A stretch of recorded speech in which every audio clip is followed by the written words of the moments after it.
Assim como toda profissão, e eu posso falar por mim, na minha profissão trabalho com TI, a gente sempre tem tarefas que são difíceis, tarefas que a gente gosta de fazer, mas tem coisas que a gente não gosta de fazer. E no ministério também existem coisas que a gente não gosta de fazer. Não creio que seja diferente. Todo caso, elas são necessárias. A gente não tem muito, às vezes, como fugir dela. O que você não gosta de fazer, mas teve que fazer durante o seu ministério? E como você lida com essas tarefas difíceis? A gente foi treinado, praticamente preparado para ser um clínico geral. Né?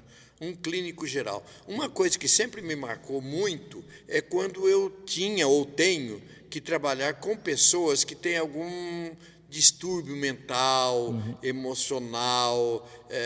Por exemplo, eu tinha dificuldade de fazer visita para pessoas que tivessem esse tipo de problema. Né? Me afetava muito. Me afetava muito. Mas a gente tinha de enfrentar e trabalhar. Né? É basicamente isso. Eu não sei. Deus me abençoou tanto no ministério, que sou tão apaixonado, que mesmo aquelas coisas que talvez... Tem algumas coisas que a gente é mais forte, outras nem tanto, mas eu fazia e faço com tanta paixão, com tanto prazer, que eu gosto. Amém, amém. E é lógico que quando o senhor sai do seminário, você não sai pronto, né? E então são qualidades que muitas vezes você ainda não tem, mas que você precisa procurar a se desenvolver ao longo do ministério. Quais são as qualidades que você procurou se desenvolver ao longo do seu ministério para promover o bem da igreja que você pastoreou? E qual é o segredo de permanecer firme no ministério por tanto tempo, 47 anos? E quais são as características que você enxerga num bom pastor? Essa pergunta é muito importante, principalmente a primeira parte. No seminário, a gente tem uma vida acadêmica. Estudo, e a teologia é apaixonante. Ela é apaixonante. E uma das preocupações que eu tenho é que muitos jovens que vão para o seminário, apaixonados pelo ministério, e no decorrer do tempo troca a sua paixão do ministério pela vida acadêmica. Então eu tenho conversado com muitos alunos, com muitos seminaristas ou jovens pastores, que a vontade dele é seguir a carreira acadêmica, teologia. Então, eu penso que no seminário, uma das recomendações, seminarista, trabalhe com igreja. Segundo, tenha um pastor, um discipulador com ele. Eu senti muito essa falta no início do meu ministério, porque eu era um menino com 22, 23 anos. Eu tive várias ajudas. Dentre elas, eu quero destacar a CEPAL, que é Serviço de Apoio aos Pastores e Líderes.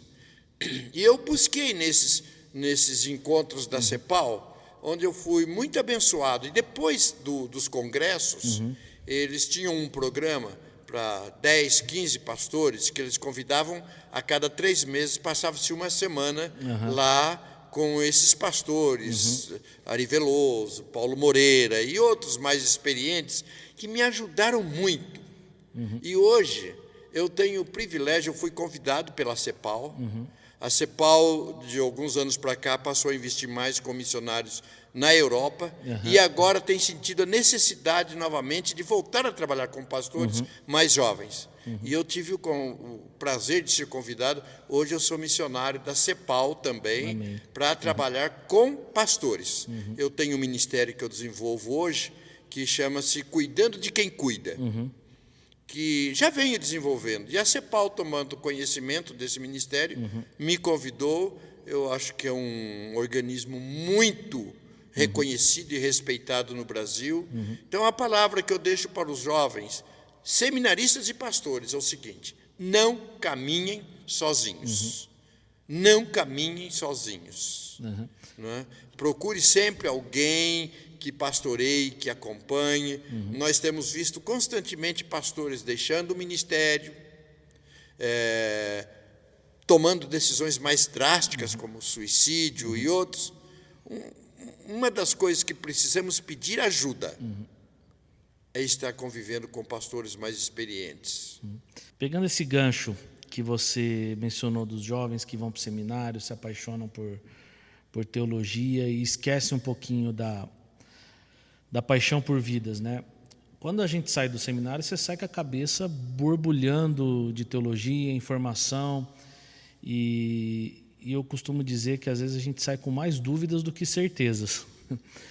E de repente você volta para a igreja e você tenta aplicar aquilo que você aprendeu dentro do seminário e, de certa forma, vão emergir necessidades da igreja. Para você, como é que foi essa experiência de sair do seminário, deixar essa vida acadêmica para lidar com a vida prática e comunitária da igreja? E quais são as diferenças do ministério pastoral que você enxerga hoje dos dias que você foi ordenado lá atrás, há 47 anos? Para mim foram 2 choques. Primeiro, quando eu fui para o seminário. Um menino, filho único, vindo lá do interior e chegar no seminário. Né? E quando eu cheguei no seminário, eu venho de uma família simples, pobre, e não tinha televisão. Quando eu cheguei no seminário, tinha a televisão, então à noite a gente se reunia para assistir o jornal, terminava o jornal, cada um ia para o seu quarto. E eu era, sabe, se você é um menino à frente da televisão, eu começava a assistir a televisão e eu agradeço muito aos veteranos meus, porque eles vinham, pegavam um livro, desligava a televisão e falava: Calouro, você veio aqui para estudar, não foi para ver televisão. E me davam um livro e depois me cobravam. Isso foi despertando em mim uma paixão pelo estudo, que eu tenho até hoje, continuo estudando. Estou fazendo doutorado em teologia pastoral com 71 anos, né? Quase 71, sou apaixonado por isso. Porém, tem o seguinte, meu irmão, eu sempre digo para os jovens pastores, não adianta você chegar na igreja e você dizer: o teólogo fulano diz isso, o teólogo ciclano diz aquilo, o beltrano diz outro. Isso não diz nada para a igreja. O que a igreja precisa é de Bíblia. Então, nós estudamos teologia, aprendemos tudo lá, mas a gente tem que aprender a ser prático. A minha preocupação não é falar para a mente, é falar para o coração. Esses tempos atrás eu fui pregar num seminário, e alguns seminaristas fizeram depois crítica, fiquei sabendo.